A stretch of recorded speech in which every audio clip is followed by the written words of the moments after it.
A very good afternoon, ninth class. After Rutherford's model of an atom, we are going to study about the Bohr's model of an atom.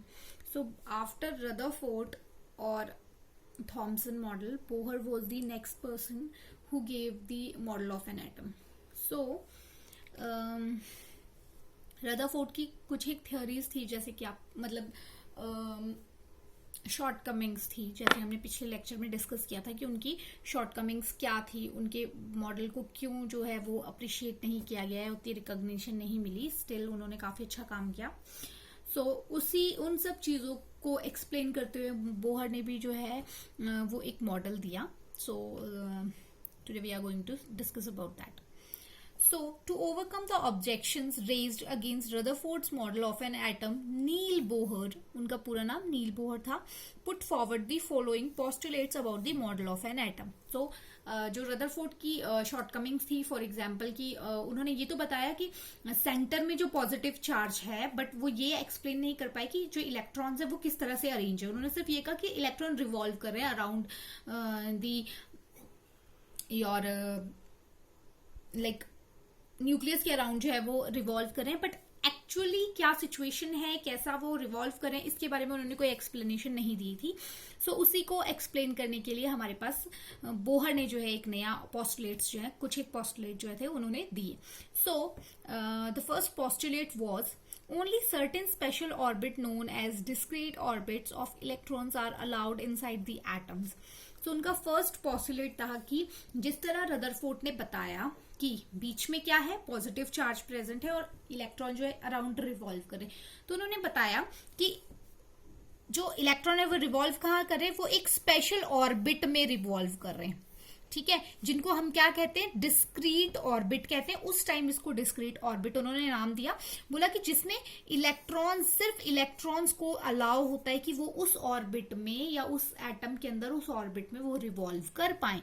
तो उन्होंने बताया कि electron ऐसे ही नहीं घूम रहे, वो एक डिस्क्रीट ऑर्बिट में जो है वो न्यूक्लियस के अराउंड जो है वो रिवॉल्व कर रहे हैं. सेकेंड पोस्टुलेट जो उन्होंने कहा, उसमें उन्होंने कहा कि while revolving in a discrete orbit the electron do not radiate energy. तो उन्होंने बोला कि क्योंकि रदरफोर्ड के उसमें जो शॉर्टकमिंग थी वो ये आई कि अगर इलेक्ट्रॉन रिवॉल्व कर रहा है न्यूक्लियस के अराउंड, तो वो कॉन्टिन्यूसली एनर्जी इमिट कर रहा है, और एनर्जी इमिट करते करते एक दिन क्या होगा, वो न्यूक्लियस से जाके टकरा जाएगा. बट बोहर ने पोस्टुलेट में कहा कि जो इलेक्ट्रॉन है वो रिवॉल्व कहाँ कर रहा है, एक स्पेशल ऑर्बिट में रिवॉल्व कर रहा है, और उस ऑर्बिट में रिवॉल्व करते हुए वो क्या कर रहा है, वो कोई एनर्जी रेडिएट नहीं कर रहा है. इट मीन्स कि while revolving around that orbit the electron is in the stable form. Third postulate of Bohr was these orbits or shells are called energy shell, यानी उनको इन्होंने नाम दिया energy shell. इन orbits को या फिर इन जो shells थी इनको उन्होंने नाम दिया energy shells. उन्होंने कहा these orbits or shells are represented by the letter K, L, M, N और नंबर 1, 2, 3, 4. अगर हम इन्हें लेटर्स में रिप्रेजेंट करते हैं तो उन्होंने रिप्रेजेंटेशन के लिए दिए KLMN, और अगर हम इन्हें नंबर्स में रिप्रेजेंट करते हैं तो उन्होंने हमें 1, 2, 3, 4 जो है इनकी रिप्रेजेंटेशन जो है वो दी. अब लेट्स डिस्कस दीज शेल्स और orbits with the help of a diagram. So this is the diagram or the structure of atom that was put forward by the Neil Bohr. तो उन्होंने जो डायग्राम दिया उसके accordingly this is the centre part, that is the nucleus, और जिसमें positive charge है, ये हमें रदरफोर्ड ने बताया.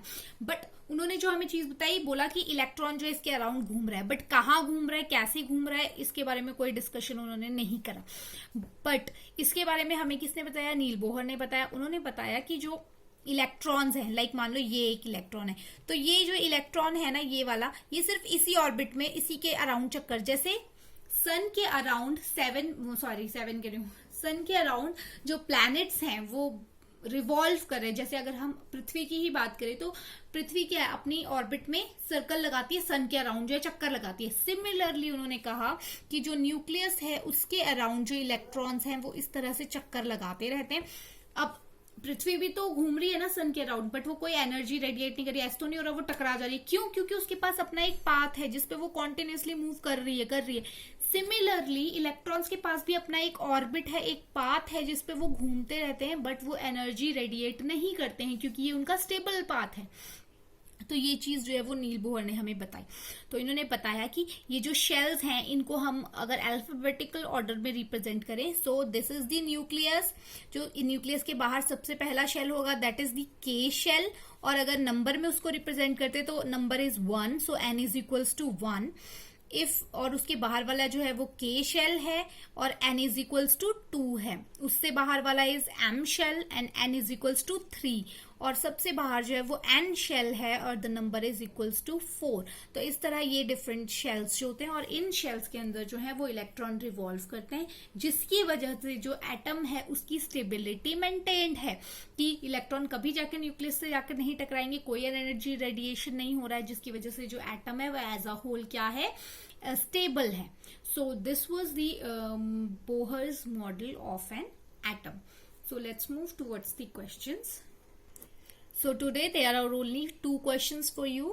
So the first question is, draw a sketch of Bohr's model of an atom with 3 shells. आपने उसमें सिर्फ 3 shells बतानी है और उसका structure draw करना है। Write down the postulates of Bohr's model of an atom. Bohr model के क्या postulates थे आपने वो discuss करने। Thank you.